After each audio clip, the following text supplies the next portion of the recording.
வணக்கம். பொதுவாக எல்லா குழந்தைகளும் சொல்ல முடியாது. ஒரு சில குழந்தைகள் படிப்பில் டாப்பாக இருப்பாங்க. ஒரு சில குழந்தைகள் படிப்பில் கொஞ்சம் மக்கா இருப்பாங்க. இன்னொரு சில குழந்தைகள் ரொம்பவும் மந்தமாகவும் இருப்பாங்க.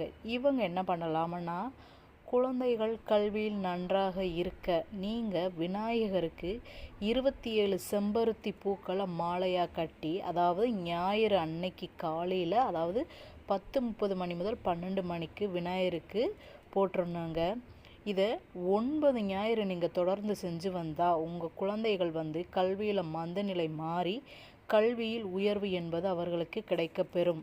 சரியா? இன்னொன்று என்னென்னா, கல்வியில் அறிவு உண்டாக 27 ஏலக்காய் மாலையாக கட்டி விநாயகருக்கு சூட்டி வழிபடுவதன் மூலம் பார்த்திங்கன்னா உங்களுடைய குழந்தைகள் கல்வி வளர்ச்சி என்பது உண்டாகும். நன்றி.